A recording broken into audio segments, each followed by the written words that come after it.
This lecture is brought to you by the virtual campus of the Reformed Baptist Seminary. For information on other courses or seminary programs, please contact us at info@rbseminary.org or go to our website, rbseminary.org. Okay. Well, the first thing I want to say is it is a very, for me, it's a real honor to be able to be here and to participate in the module and to be asked by Dr. Waldron to do this. And he is someone I consider to be a mentor to me in my own life, someone I've learned much from in the study of theology, and it's just quite a blessing to be able to be here and also to seek to defend a doctrine that is precious to my own soul as a Christian, as I trust it is yours, against some of these prevailing errors in our day. I do want to point out that I'm not going to be lecturing from the same set of notes that you have in front of you, although it's the same words, it's just organized differently, the notes I have before me. And that means if something happens and you find a problem in the notes or we're missing a page, my page numbers will not be the same as yours. At any time you find something like that or there's a problem and what you see in front of you is not what I'm saying or something of that nature, don't hesitate to raise your hand and point it out and we'll figure out what happened, okay? All right. At the beginning you see in the introduction, I'm going to skip over just the first few paragraphs there where I talk about Martin Luther and John Calvin and their views of the importance of the doctrine of justification by faith, since we've already really covered some of that. But if you look over, I comment that in the next century, the great Reformed confessions and catechisms, we have the great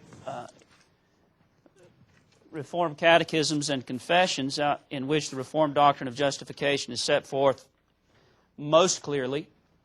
And there's possibly no better statement of it than that which is found in the Westminster Larger Catechism. And it states the Reformed doctrine very clearly and succinctly. Justification is an act of God's free grace unto sinners, in which He pardons all their sins, accepts and accounts their persons righteous in His sight, not for anything wrought in them or done by them, but only for the perfect obedience and full satisfaction of Christ by God imputed to them and received by faith alone. Now, if you look down in footnote number 4, some of you guys that have opportunities to preach or hope to have opportunities to preach, you'll find that I've outlined that statement, and it's really a good statement to serve as a basis of a series of sermons on the doctrine of justification. I used it in that way in my own church, and if you get a chance to read down through there, you'll see how you can divide it up into basic points and actually use that as a basis for a series of sermons. And that's one way the catechism is often very helpful. If you're taking up a series on a particular doctrine, these succinct statements that you find in the catechism can be helpful as you outline the catechism statement. It can form the outline for your sermon series. However, in recent years, there have arisen interpretations of the Apostle Paul, and particularly of his doctrine of justification by faith, that openly challenge what might be called the Reformed view or the traditional Protestant doctrine. And one of these interpretations is what is commonly referred to as the New Perspective. And this, as you know, is the particular contemporary challenge to the doctrine of justification that the lectures I will be giving will address. For the last several years, I've been reading some of the major advocates of the New Perspective, seeking to understand them in their own words, which is a challenge in and of itself, I will say, as often it's difficult to understand what some of these men are saying, and I even believe that at times they're deliberately vague. So throughout this study, I will be referring often to original sources and how the advocates of the New Perspective describe themselves. There are a number of quotes of NPP men in the footnotes, while there's still a large number that are left in the body of the lectures. And let me just say something about the footnotes. There's a lot of stuff I put in footnotes because I just couldn't get it into the lectures. And some of it's important. And so just to give you a heads up, there'll be at least one question on my two quizzes and on the final what do you call it, the hypothetical quiz that will come from the footnotes. And it'll be an easy question, but it'll just force you to have to read the footnotes, okay? So plan to do that. Now, there are some significant difficulties in seeking to address this subject. One is the fact that there are different nuances in the teaching of various men who could be classified in this camp. The leading advocates of this reassessment of Paul and the doctrine of justification don't agree on every single point. And added to this is the fact that it almost seems that some of these men can write faster than most men can read. Also, opinions on certain details seem to be constantly changing. Sometimes it feels like trying to nail Jell-O to the wall. As J. Ligon Duncan puts it, there is no such thing as the new perspective on Paul, if you mean a unified, uniform, comprehensive theory or mode of interpretation about which there has come to be broad consensus agreement. There's a sense instead in which we could refer to new perspectives on Paul rather than to the new perspective on Paul. Yet at the same time, as I trust to show, there are common, certain similarities of opinion, common assumptions, and common traits that are characteristic of what could be called a developing perspective. And in that sense, we might refer to it as the new perspective, so long as we realize that different men associated with this developing perspective put different twists on various details of their approach to this new way of understanding Paul. A second difficulty in dealing with this subject in these lectures is limitation of space, which might surprise you with so many lectures being given to this, but it's still the case. I intend to give a careful overview of what the new perspective is saying, particularly with reference to the doctrine of justification. There's a lot of other things that they're saying, but particularly with reference to this doctrine. And then I'll be seeking to critique it and respond to it and give some refutation of its major tenets. I wish I could do that as thoroughly and exhaustively as it needs to be done, but that's a lot to try to do in these 8 lectures. In fact, it's impossible to do so exhaustively with a detailed exposition of all the relevant passages of Scripture. Therefore, what I hope to do, having given a general overview of the new perspective, is critique it in a kind of summary way, hopefully at least pointing to some of the main lines of biblical argument and evidence against its major common tenets. There are some aspects that I'll be zeroing in on in more detail. I also hope to point to some of the books that I've found most helpful that you might acquire for your own further reading. I've listed some especially helpful works in the footnote number 9 below. You'll also notice that I've included a lot of material again in the footnotes that you can read, and we'll give you more information than I'm able to give in these lectures. Note down at footnote number 10, I say to illustrate the difficulty I feel, Guy Waters' 212-page book, Justification and the New Perspectives on Paul, is one of the best and most thorough overviews and responses to the new perspective from a Reformed position that I've read.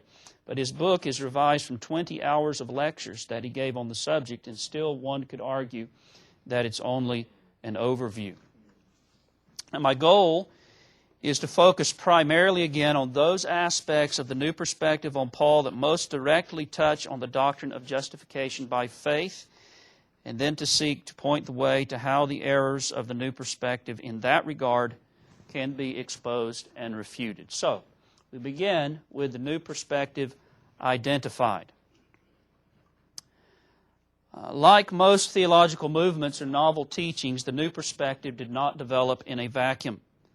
A lot of time can be given to considering the social trends and theological trends out of which the new perspective has arisen, as well as some of the early forerunners of the new perspective. I'm not going to take the time to do that. Guy Waters does that rather thoroughly in his book on the new perspectives. In the first 2 chapters, he traces out developments in the study of Paul after Luther and Calvin from F.C. Bauer. And I think you say this, the Tübingen, is that how you say that, or Tübingen School? The Liberal Theology, the History of Religion School, Albert Schweitzer, Rudolf Bultmann, W.D. Davies, and Ernst Kasselman. I will be referring to him briefly. There is perhaps an even better overview of the various influences that flow into the new perspective in Stephen Westerholm's extremely helpful book that's referenced in the footnote above when I mentioned that there are several good books that I've footnoted. But passing over some of the precursors, I want to begin by considering the leading sources or proponents of the new perspective, beginning with a man by the name of Christopher Stendahl. Stendahl is, or was, I'm not sure if he is still alive, a Lutheran scholar who wrote a very influential essay entitled The Apostle Paul and the Introspective Conscience of the West. It was first delivered as an address in 1963 and then later published in a series of essays in 1976. In this article, Stendahl argues that the tendency of Western culture since the days of Augustine has been to misread Paul as though he developed his doctrine of justification as the answer to a troubled conscience. He says this has been a misreading of Paul. He writes, "This problem becomes acute when one tries to picture the function and manifestation of introspection in the life and writings of the Apostle Paul. It is more acute since it is exactly at this point that Western interpreters have found the common denominator between Paul and the experience of man, since Paul's statements about justification by faith have been held as the answer to the problem which faces the ruthlessly honest man in his practice of introspection, especially in Protestant Christianity, which, however, at this point has its roots in Augustine and in the piety of the Middle Ages. The Pauline awareness of sin has been interpreted in the light of Luther's struggle with his conscience. But it is exactly at that point that we can discern the most drastic difference between Luther and Paul, between the 1st century and the 16th, and perhaps between Eastern and Western Christianity." And then he goes on to argue that the interpretation of Paul imposed on the Scriptures by the so-called introspective conscience of the West has produced a misunderstanding of Paul's doctrine. Paul spoke of justification not as the answer to the problem of a bad conscience before God, but in order to, quote, "explain why there is no reason to impose the law on Gentiles, who now in God's good messianic time have become partakers in the fulfillment of the promises to Abraham." And what he means by that will become clear as we go along. So he argues then that this basic Western misreading of Paul's writings is as follows. Where Paul was concerned about the possibility for Gentiles to be included in the Messianic community, his statements are now read as answers to the quest of assurance about man's salvation out of a common human predicament. We should venture to suggest that the West for centuries has wrongly surmised that the biblical writers were grappling with problems which no doubt are ours, but which never entered their consciousness. As one man has commented, Stendahl's article, like a cloud no bigger than a man's hand, gave the promise of a coming storm. And this leads us now, secondly, to a man by the name of E.P. Sanders. James Dunn has written, if Stendahl cracked the mold of 20th century reconstructions of Paul's theological context by showing how much it had been determined by Luther's quest for a gracious God, Sanders has broken it all together by showing how different these reconstructions are from what we know of first century Judaism from other sources. Sanders was formerly professor of exegesis at Oxford and is now, as far as I know, he still is on the faculty at Duke University. In 1977, he published a book entitled Paul and Palestinian Judaism. Though there were others before him who had made some of the same points he does, Sanders' work gained a wider hearing than that of any of those preceding him. It is the foundational book out of which the new perspective has arisen. And in this work, he surveys a wide variety of Jewish sources. He first surveys some of the early rabbinic literature from the period between the fall of Jerusalem, A.D. 70, and the compiling of the Mishnah, 200 A.D. He then looks at certain portions of the Dead Sea Scrolls. Then he surveys a selection of material from the apocryphal and pseudepigraphical writings. From this very lengthy survey, he argues that the Judaism of Paul's time was not a religion in which one must seek to gain acceptance with God through acquiring personal merit or through good works. That instead, the Jews of Paul's day were taught to keep the law out of gratitude to God for His mercies. This keeping of the law was not in order to gain acceptance with God or in order to enter into a covenant relationship with Him. That acceptance and covenant relationship was understood as being freely bestowed upon them by God's grace. Rather, the keeping of the law was in order to maintain that acceptance. Getting in is purely by the grace of God. Staying in involves grateful obedience to the law. Not sinless obedience, but what he describes as, quote, the intention and effort to be obedient.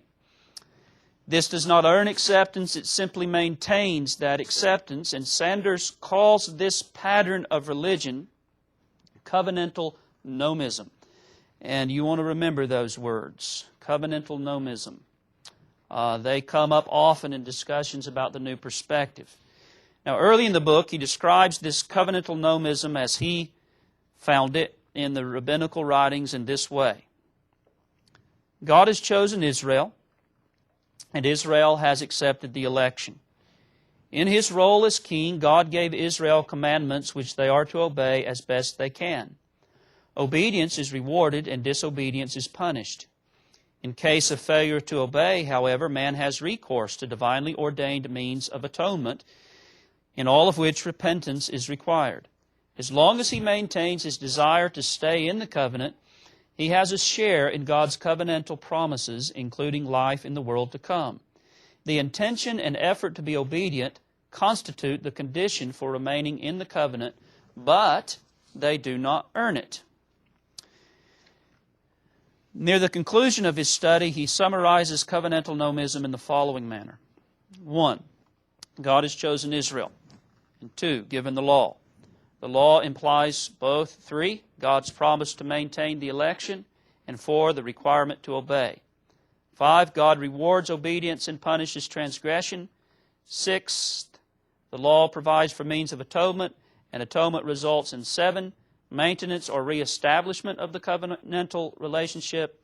8. All of those who are maintained in the covenant by obedience, atonement, and God's mercy belong to the group which will be saved. He adds, an important interpretation of the first and last points is that election and ultimately salvation are considered to be by God's mercy rather than human achievement. Now, some of this will become clearer to you as we go along, but what I want you to see is that in all of this, what he is doing is he's trying to argue that contrary to the history of Protestant interpretation, Second Temple Judaism, I should have defined that before I stuck that in there, but when I say Second Temple Judaism, same thing I mean by first century Judaism, Palestinian Judaism in the time of the Apostle Paul, the Second Temple, referring to that time period in Herod's temple. Okay, so don't be confused by that. That's what that means. He's trying to argue that contrary to the history of Protestant interpretation, the Judaism of Paul's day was not marked by the characteristic of works righteousness. It was not a religion in which men were seeking to acquire personal merit or to engage in good works in order to gain acceptance with God.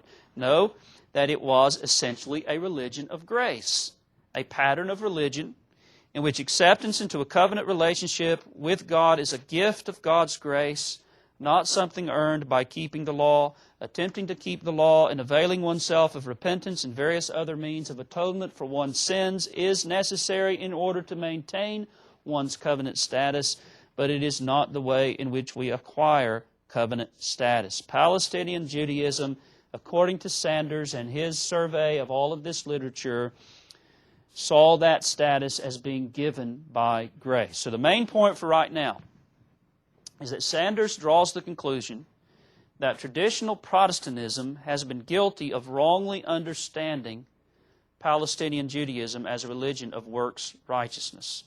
Wrongly understanding that as being the foil against which Paul sets forth his doctrine of justification. Now, of course, if Sanders' understanding of first century Palestinian Judaism is correct, that does indeed seem to present a problem for the traditional interpretation of Paul, and particularly of his doctrine of justification. And how would it do that? Well, if the Judaism of Paul's time was not a religion that sought to gain acceptance with God by good works or by keeping the law, why does Paul so strongly affirm over and over in his writings that by the works of the law no flesh shall be justified? As all agree and no one can deny, Paul argues in Romans and Galatians that works of the law cannot justify. But if the Jews of his time were in fact not trying to be justified by keeping the law, what was the point of Paul's argument? Or as Douglas Moo frames the dilemma, if no one in first century Judaism really believed that a person could be justified by doing the law, then why deny it? You following this so far? Okay. Well, to this question, various answers have been given by those who have accepted Sanders' view of first century Judaism. Some have been willing to argue that Paul either misunderstood the Judaism of his day, which is pretty ridiculous, I think, or deliberately misrepresented Judaism for polemical purposes, that he really did mean to imply that the Jews were seeking justification and acceptance with God by means of law-keeping, and thus the traditional understanding of Paul's writing is right. The problem is that Paul himself was wrong in his interpretation of the Judaism of his day. It has been argued that Paul's teaching about the law is incoherent and inconsistent, and that he was not unwilling even to distort his opponent's position for polemical purposes. Well, others have been willing to give Paul a little more credit. They have argued that the problem in reconciling Sanders' picture of Palestinian Judaism with Paul's teaching is a failure to properly understand exactly what Paul means when he refers to the works of the law. What are the works of the law in Paul's writings anyhow? They say that understanding what he really means by that language will give us a clue to the true meaning of Paul's doctrine of justification, and this will help us to understand what the real battle was that Paul was fighting. And this leads us now to a third major proponent of the new perspective, James D.G. Dunn.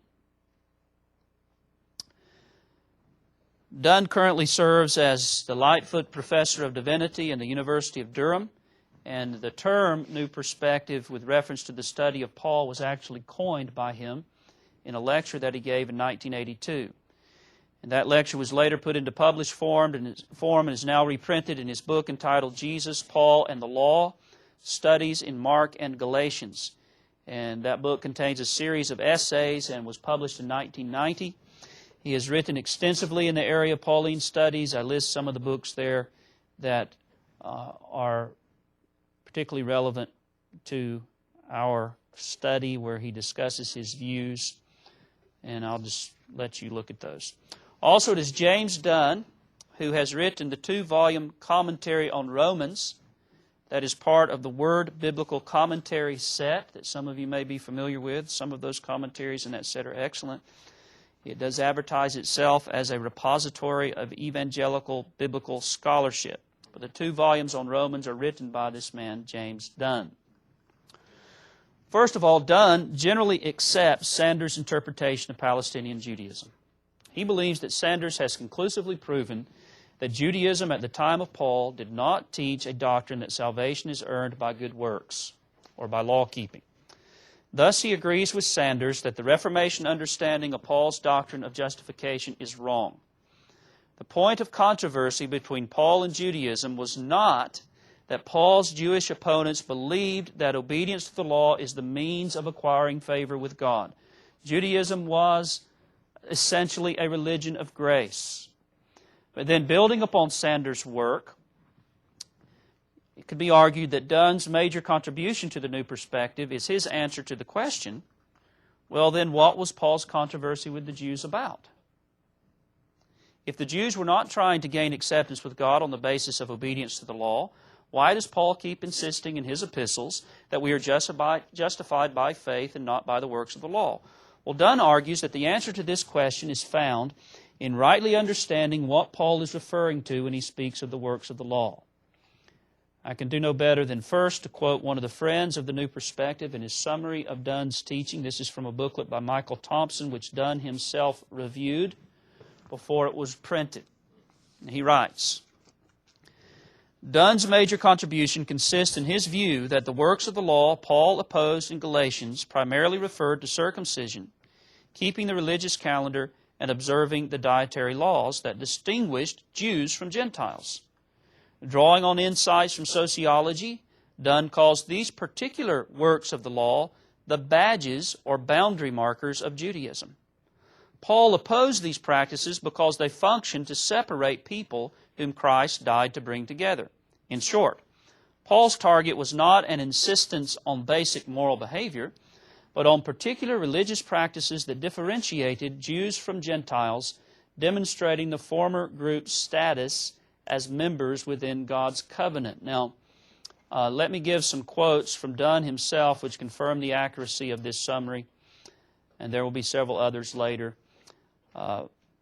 In the context from which I give this quote, he has been arguing that when Paul denied the possibility of being justified by the works of the law, what he was battling is the idea that God's acknowledgement of covenant status, being a part of His people, His covenant people, is bound up with the observance of particular Jewish boundary markers, that's what Paul was going after. He then underscores the following 2 points. 1, works of the law, are nowhere understood here either by his Jewish interlocutors or Torahs or by Paul himself as works which earn God's favor, as merit-amassing observances. They are rather seen as badges. They are simply what membership of the covenant people involves, what mark out Jews as God's people. 2, more important for Reformation exegesis is the corollary that works of the law do not mean good works in general.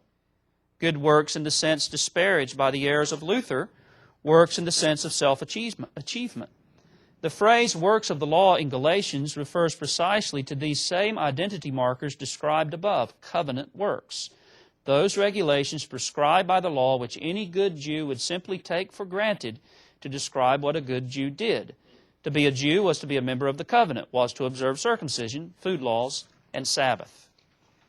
Now, Dunn has since seemed to modify his position a bit in the face of criticism, yet with no real substantial change. For example, in his later work, The Theology of the Apostle Paul, he writes that the phrase works of the law does, of course, refer to all or whatever the law requires, covenantal nomism as a whole. And that's really a response to criticism.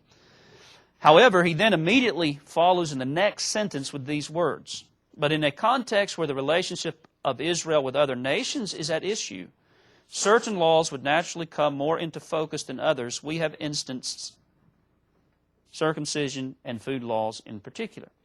Now, I believe Waters summarizes Dunn's position well after his lengthy, detailed review of Dunn's writings and positions. He says, Dunn regards works of the law to have been the whole pattern of Jewish obedience to the Mosaic law, as that pattern came to expression in certain boundary-marking ordinances, circumcision, Sabbath, dietary laws.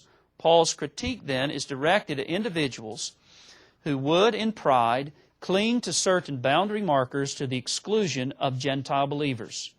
He is not concerned to address persons who, by striving to obey the Mosaic law, are attempting to meet a divine moral standard in order to be justified before God. To summarize, Dunn agrees that the problem Paul is addressing with his doctrine of justification is not the problem of legalism or works righteousness. Here the Reformation was wrong, he would argue. Paul's antagonists were not people who were trying to earn acceptance with God on the basis of their good works. The problem Paul was addressing was Jewish exclusivism, given expression in the insistence that Gentile Christians adhere to certain boundary-marking regulations, such as circumcision, Sabbath, and food laws. Justification is not about answering the question, how can I, a lost sinner, be accepted by a holy God? It's not an argument against the attempt to gain acceptance on the basis of your own good works and efforts to obey God's law. Justification is about erasing ethnic boundaries between Jews and Gentiles by declaring that all who have faith in Christ and are faithful to Christ are in the covenant. Furthermore, and accordingly, Dunn has no place in his understanding of justification for a righteousness imputed to the believer as the basis of his acceptance with God. He also argues that the options of make righteous and declare righteous when it comes to justification are a false dichotomy. Quoting Dunn, the answer is not one or the other, but both. Quoting him again, to justify, does it mean to make righteous or to count righteous? This is the classic dispute between Catholic and Protestant exegesis. Since the basic idea is of relationship, and this will come up again, is of relationship in which God acts even for the defective partner, an action whereby God sustains the weaker partner of his covenant relationship within the relationship, the answer is really both. Both make righteous and count righteous. So what in the world do you mean by that? Well, don't worry so much about what exactly meant by that. I think it'll become clear as we go along, but what I wanted you to see is that to him, justify means both to make righteous and to count righteous. Okay? Now we move to a fourth leading source and advocate of the new perspective, N.T. Wright. N.T. Wright, or Tom Wright, as you may hear him referred to, is the Bishop of Durham, which is a very high-ranking position in the Church of England. I think it's the third from the top in the Church of England.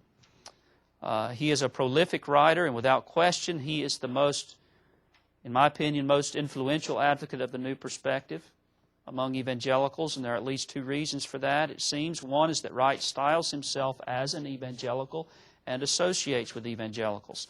He has also been highly acclaimed among some evangelicals for his defending of the historicity of Christ against rank liberalism. And I quote down there in footnote 38 that I believe his first published work was a chapter in a book published by Banner of Truth. I have since confirmed that indeed that is the case. Someone wrote me who had read my material and told me the book, and I forget, I didn't write it down, but so is that what it is? Okay. Therefore, he has been the major conduit through which the new perspective has been smuggled into the evangelical arena. A second reason for his influence is his ability to write and speak at a popular level. He's the kind of man who seems to be at home interacting with the intellectuals and scholars, and also with the average pastor or Christian layman. He is a gifted communicator, and his very readable lay-level presentation of the new perspective in a book entitled What St. Paul Really Said has possibly done more to popularize the new perspective than anything else. I mention here in footnote 39, I can only speak myself for his writing ability. My comment on his speaking ability is based on secondhand reference. See, for example, Greg Strawbridge on the 2005 Auburn Avenue Pastors Conference. This is a good example of the almost giddy, enamored reception Wright receives from some professedly Reformed evangelicals. It's, yes? I wanted to say, I've heard Wright speak at an EPS convention several years ago, and he is a very attractive speaker in the sense of, and the particular lecture I heard, in fact, I agreed with almost everything he said because he was talking about New Earth eschatology as opposed to a fascination with a kind of Platonic view of heaven. And what he was saying was very good, but even there, I think he somewhat caricatured historical evangelicalism. But nonetheless, yeah, he's a very, very attractive speaker. Yeah.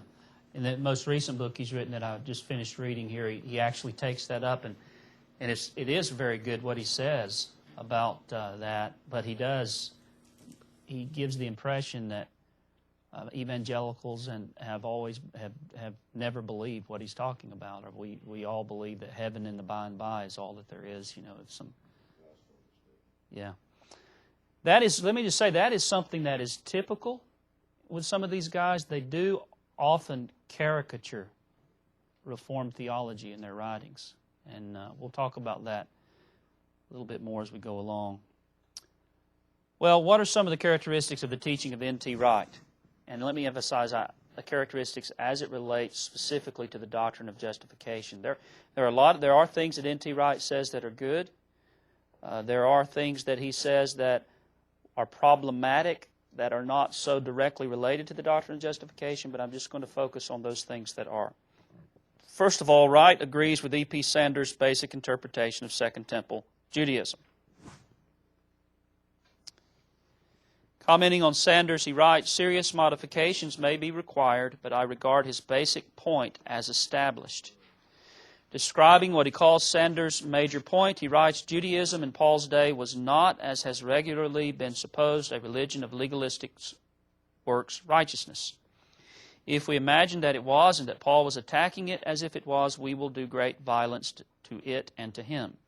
This, Wright agrees, has been the problem with most Protestant exegetes." Secondly, Wright is in general agreement with Dunn regarding the works of the law. He defines the works of the law, both in Romans and Galatians, as the badges of Jewish race. He summarizes those badges in terms of Sabbath, food laws, circumcision. Thirdly, Wright argues that the traditional Reformed definition of justification is wrong. He says, "The discussions of justification in much of the history of the Church, certainly since Augustine, got off on the wrong foot, at least in terms of understanding Paul, and they have stayed there ever since." In another place he writes that what Paul means by justification is not how you become a Christian, so much as how you can tell who is a member of the covenant family. He insists that justification is a covenant term that means to be recognized as a covenant member. One who is righteous, but in this sense. To be righteous means to be a covenant member, to be counted or viewed as faithful to the covenant. Thus, to be justified is to be declared by God as a member of His true covenant family.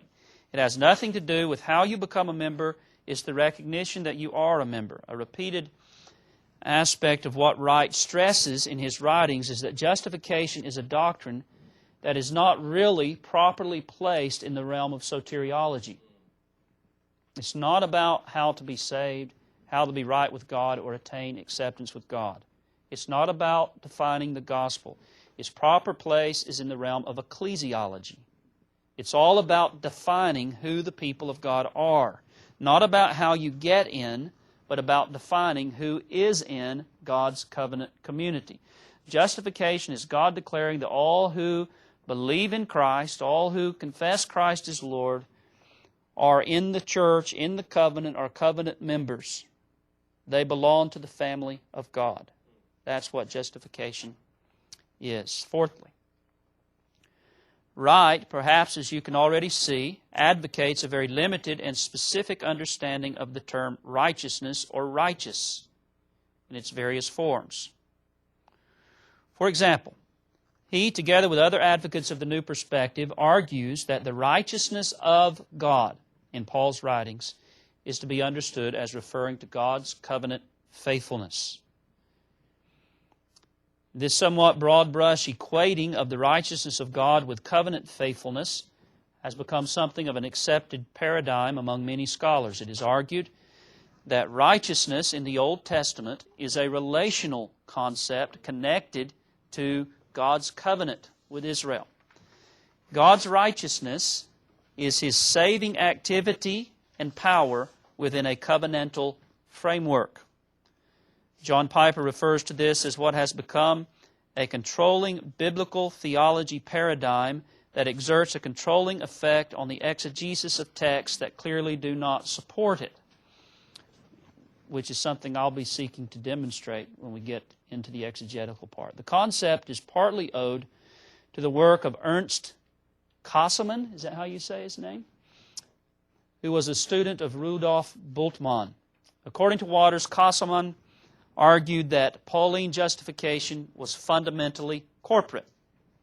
He argued that the righteousness of God in Paul's writings is not to be understood as Reformation exegesis has understood it, as a gift given by God to man, but as a reference to His divine activity and covenant faithfulness to His pledge to restore His creation by His saving power. According to Kasselmann, The tension between Paul's forensic and transformative righteousness language can be resolved by seeing the righteousness of God in this way.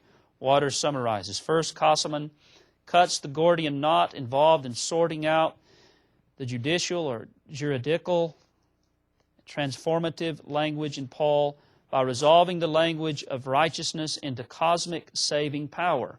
In so doing, Cosman has for all intents and purposes forfeited forensic language. Second, Cosman, while maintaining a personal dimension to justification, clearly conceives it to be fundamentally corporate or cosmic in nature. The idea is that God has made covenant promises to Israel. And having made those promises, God's righteousness is His faithfulness to those promises and to His people. It is the demonstration of His faithfulness to the covenant. Now let me give you some examples of how that concept is brought into Wright's interpretation of many of the classic texts that speak of the righteousness of God, texts that have traditionally been understood to refer to a righteousness that God gives to believing sinners.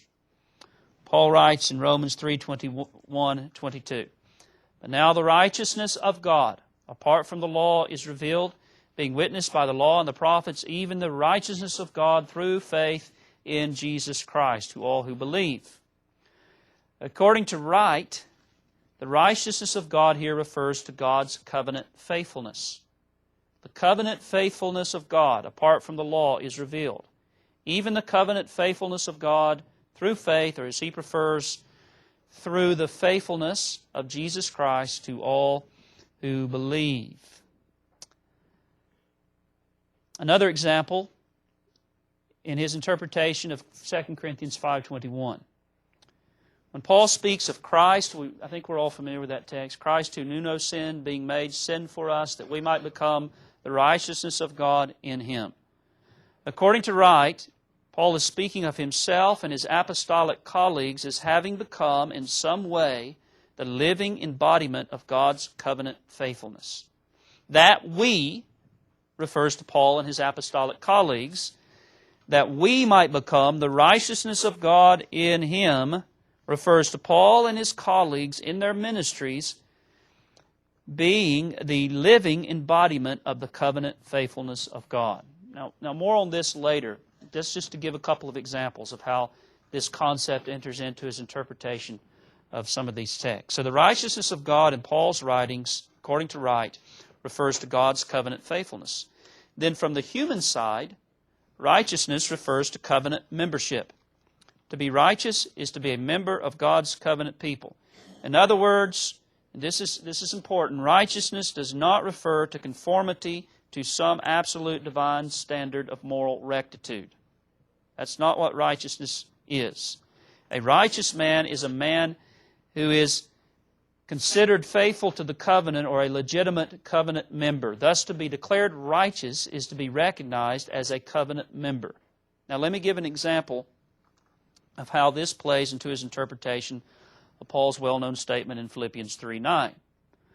Paul writes there that it is his concern to be found in Christ, not having my own righteousness which is from the law, but that which is through faith in Christ, the righteousness which is from God by faith. Now here is Wright's take on the meaning of that verse in its context. Paul is saying, in effect, I, though possessing covenant membership according to the flesh, did not regard that covenant membership as something to exploit. I emptied myself, sharing the death of the Messiah, wherefore God has given me the membership that really counts, in which I too will share the glory of Christ. Righteousness then from the human side simply means covenant membership according to Wright, while the righteousness of God refers to God's covenant faithfulness. Fifthly, and accordingly, Wright denies the Reformed doctrine of the imputation of the righteousness of Christ to the believer. He says, for example, if we use the language of the law court, it makes no sense whatever to say that the judge imputes, imparts, bequeaths, conveys, or otherwise transfers his righteousness to either the plaintiff or the defendant.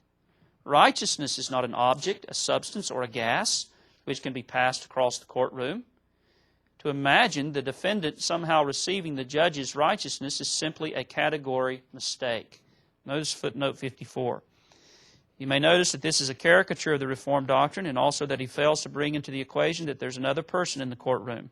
Not just the judge, the plaintiff, and the defendant, but Christ is in the courtroom, the advocate and representative and surety of the one accused. And it is by virtue of the believing sinner's union with him by faith as his surety and representative that his righteousness is credited to him and he is legally declared righteous. If Wright denies the imputation of Christ's righteousness in such a cavalier and caricatured manner, one wonders how he would express the reality of the imputation of the believer's sins to Christ. Would he say that sin is, quote, not an object or a substance or a gas which can be passed across the courtroom? To imagine the advocate somehow receiving the defendant's sin is simply a category mistake.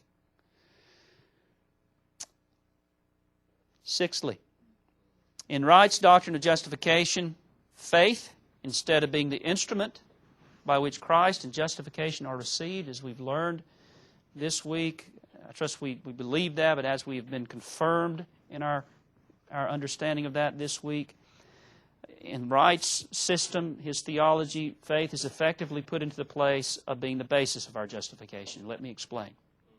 According to Wright, the basis of justification is both the death and resurrection of Christ and the work of the Spirit who produces faith. He says justification presupposes an objective dealing with sin. He says, and the cross is in that sense part of the basis of justification.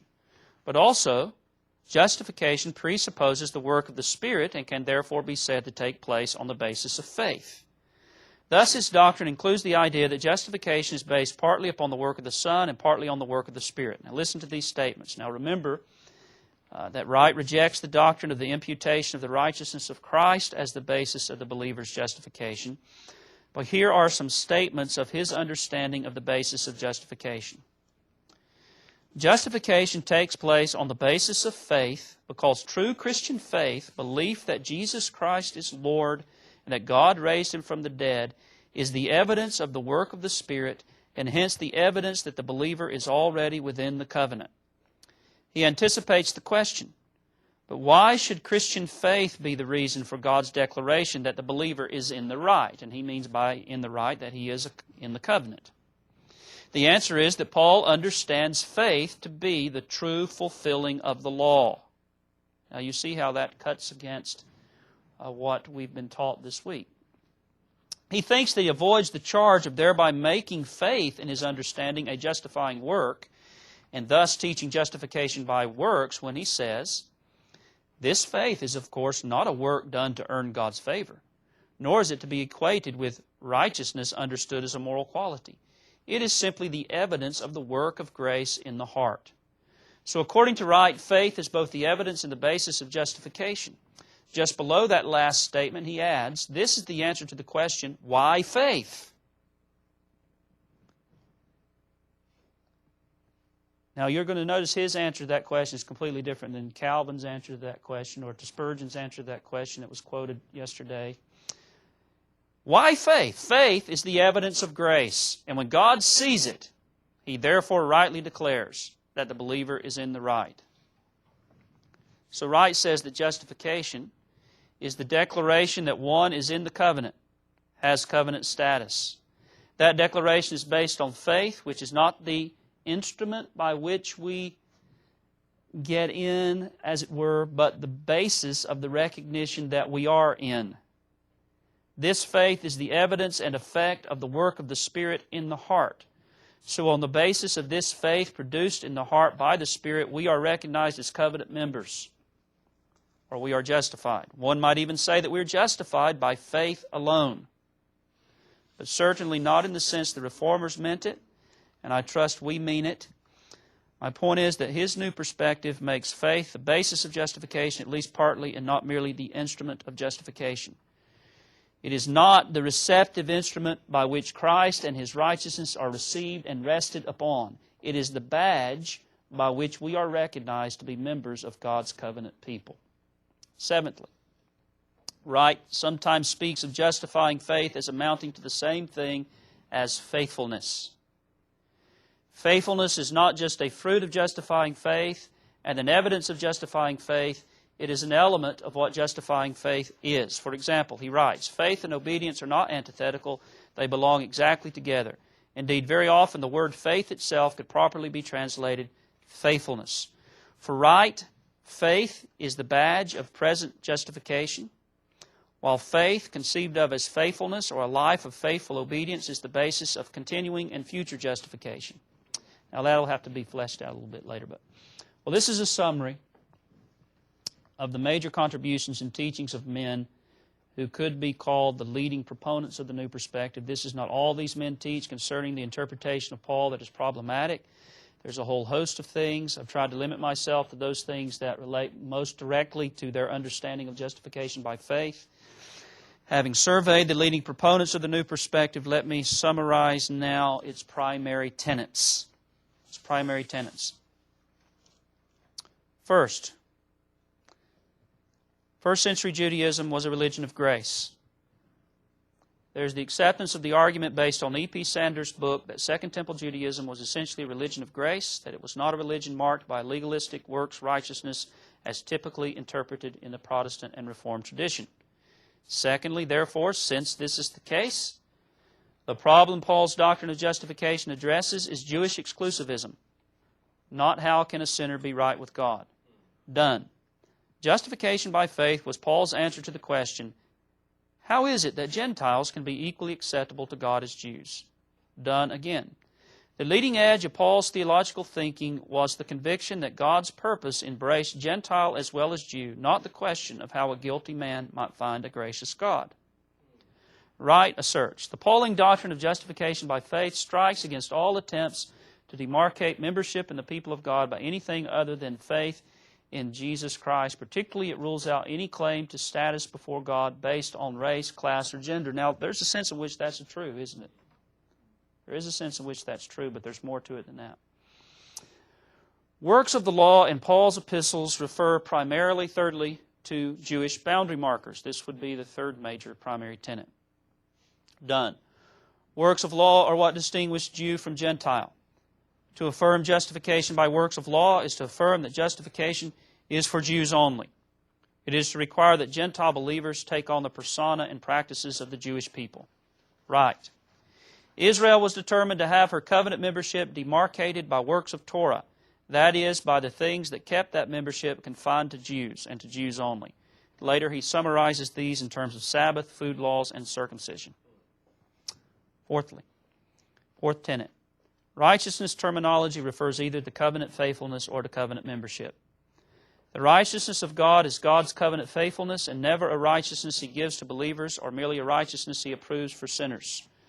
The righteousness of believers refers to their covenant membership. To be a member of the covenant people and recognized as such is to be righteous. To be righteous is to be considered a loyal covenant member. It doesn't mean that one conforms to any absolute standard of moral perfection or rectitude. It simply means that one is a member in good standing in the community of God's people. To be justified means then to be declared a member in good standing of the covenant people of God, a covenant member. 5. Faith is the present badge of covenant membership, or the thing by which and on the basis of which we are recognized or declared to be covenant members. And then in accordance with these other ideas, the new perspective teaches, sixthly, that justification has nothing to do with the righteousness of Christ being imputed to believing sinners. It has nothing to do with the sinner's need for or the divine provision in Christ of a perfect obedience to the law of God or to His moral claims upon His creatures. Well, I hope this at least gives a general picture of what the new perspective is all about. We've considered its leading proponents, its primary tenets as related to the doctrine of justification. Let me just say a few things about its growing influence. I won't get through all the way through this, and then I'll pause for questions, okay? Its growing influence. Not too many years ago, most people had never heard of the new perspective. But such is not the case now. It's being talked about everywhere. It's all over the internet. And it's having a tremendous impact and growing influence in the theological world in general. Also, it is impacting the Reformed world in particular. In the theological and evangelical world in general. Let me give an example or two. I have a copy at home of the New Dictionary of Theology. It's published by InterVarsity Press and edited by Sinclair Ferguson, David F. Wright, and J.I. Packer. In some ways, it is a very, very helpful dictionary, and certainly with names like Sinclair Ferguson and J.I. Packer, we might assume that it's a dictionary that we can trust. I would guess that would be the assumption of most evangelical and even Reformed pastors or laymen when they see this book in a bookstore or in a catalog. Well, let me quote to you from the article on justification. It says, "The question of justification is a matter of covenant membership. Who are the true children of Abraham?" In the article on righteousness, it says that Luther's view that the, quote, righteousness of God refers to a righteousness which God gives to, bestows upon human beings is misleading, for it directed attention away from the biblical notion of God's covenant faithfulness. Concerning righteousness, as it relates to men, it says, righteousness thus comes to mean, more or less, covenant membership, with all of the overtones, whatever this means, of appropriate behavior. I'm not exactly sure what that's supposed to mean, but now let me ask you, who do you think the author is of those articles on righteousness in the New Dictionary of Theology, edited by Sinclair Ferguson and J.I. Packer? Well, you can't guess because it's right there in the notes, isn't it? Yeah, okay. Well, it's N.T. Wright. He's the author. Now, I do not intend to imply that either Ferguson or Packer are New Perspective. In fact, I am absolutely certain that they are not. So I would not even want anyone to come away from this even with that implication. But my point is simply to demonstrate how these concepts are creeping into evangelical literature. How that got into that dictionary with those editors, I really don't know how things like that happened, but it did. On such a crucial key doctrine in a theological dictionary as the doctrine of justification. I don't know how it happened, but it did. One other example. I already mentioned the Word Biblical Commentary Series, which promotes itself as evangelical. In fact, some of the commentaries in that are excellent. But the two volumes on Romans are written by none other than James D.G. Dunn, and they contain a massive exposition and interpretation of that epistle from the viewpoint of the New Perspective. And these are just examples of how the writings and views of these men are trickling down into mainstream evangelicalism. That's evangelical world in general. Next, its influence in Reformed circles in particular. I'll not finish this part, but I want to go a little ways. Some of the men who advocate the New Perspective claim to be Reformed evangelicals. If you go to the Paul page, which I referenced in a footnote earlier, a website devoted to the promoting of the New Perspective, you'll find that many of the articles supporting the New Perspective or defending certain aspects of the New Perspective are written by men who profess to be Reformed. Many of them are Presbyterians or Paedo-Baptists, though there are Baptists who hold to some of the views of the New Perspective.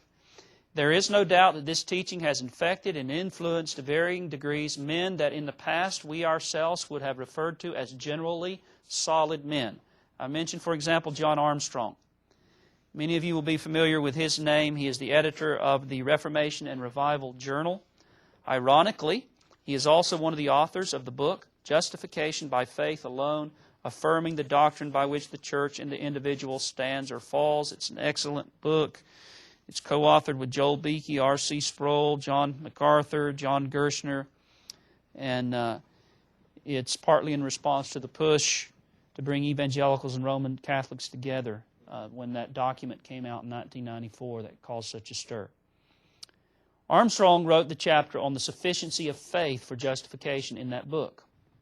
But whatever his views on justification might have been then, it is clear that he is now very sympathetic to the New Perspective understanding of this doctrine. If you question that, you can find this, and you would be convinced if you get a copy of Reformation Revival Journal, Volume 11, Number 2, Spring 2002. The subject of that edition is Justification, Modern Reflections. You can purchase it off the Internet. Let me give you some quotes from Armstrong in the introduction which show the direction he has taken. He says, for example, confessional Protestants, following Luther's understandable, good old Luther, we understand, it's understandable that reaction against the idea that human effort contributes anything to one's acceptance before God, argue for an exclusively forensic idea. Luther held that justification was granted to believing people solely on the basis of their response, sola fide. That's not a completely accurate way of saying that, Luther's position. But this response brought the imputation of Christ's merits. He says, note how prominent the idea of merit is in this debate. In Luther's emphasis, stress is placed upon justification being only a legal declaration of the divine court. It has nothing to do with relational concepts. This is a declaration that says, I am not guilty because of Christ's imputed righteousness for me. The result of this position has generally been to treat justification in strictly personal ways that forbid it to have anything to do with the works of the Spirit, union with Christ, or the new covenant community. Later on he says, in Paul, justification by faith is clearly a relational concept. The objections made over the centuries regarding legal fiction carry some weight. If, however, the concept is properly rooted in relationships, it carries for Paul a dynamic nuance of a new attitude of God to human beings as of humans to God, which in both instances leads to a chain of events. You read that, or at least I read that, and I wonder, what in the world does that mean? What in the world is he saying? Well, you continue on and you soon discover. The journal volume is full of articles that express sympathy with the new perspective and of articles by men who are new perspective men. It contains 2 articles sympathetically discussing N.T. Wright and his teachings with respect to justification. It contains part 2 of an interview with N.T. Wright. There's also an article by Norman Shepherd, whom I'll refer to in a moment, just briefly, and one by Don Garlington. Garlington is the second man I want to mention. Here's where the new perspective comes very close to home for Reformed Baptists. Garlington was at one time a student of James Dunn, and he used to teach at Trinity Ministerial Academy in Montville. Many may not know that he has become one of the leading advocates of the new perspective reading of Paul. This strange, weird man I know, Sam Waldron, has... Dr. Sam Waldron has referred to him as one of the major conduits of the new perspective on Paul into Reformed and evangelical circles. Garlington unashamedly identifies himself with the new perspective. He agrees with Dunn regarding the nature of Paul's polemic against his Jewish opponents and the meaning of the works of the law. Also, his understanding of the righteousness terminology of the Bible is in line with the new perspective understanding. Dr. Waldron gave me a copy of his at that point undefended, unpublished doctoral dissertation, which you have now defended and published and printed. Sometime before finishing preparing lectures on this subject for the Midwestern Reformed Baptist Pastors Fraternal at the end of March 2005.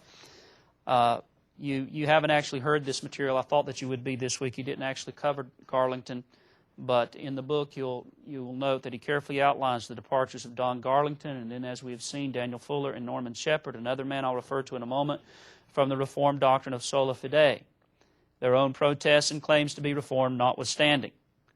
Garlington is the one of those 3 who has most clearly been influenced by the views of the new perspective on Paul in coming to his positions. With this is involved, as we have seen, a marked departure in his theology from the historic Reformed understanding of particularly 3 interrelated issues that you ought to all be able to tell me what they are without even looking at the notes. Relationship of the law and the gospel, the nature of justifying faith, and relationship of faith and obedience. Likewise, Garlington, or evangelical obedience, to be more precise. Likewise, Garlington also rejects the doctrine of imputation. Very revealing is his response to John Piper's book defending that doctrine entitled Counted Righteous in Christ. He writes a very lengthy response to Piper's book in which he argues against the doctrine of the imputation of Christ's righteousness to the believer as classically understood. The response is full of quotes from new perspective men like E.P. Sanders and N.T. Wright, by which he clearly expresses his agreement with them on key points. Toward the end, he makes this comment: all the above brings me to say that my main disagreement with Piper has to do with his insistence that justification has nothing to do with liberation from sin. To reiterate from above, justification and righteousness pertain to our conformity to God's covenant, not simply a forensic status. And I'll finish with this part of the lecture next time, and I'll stop now for questions. Okay?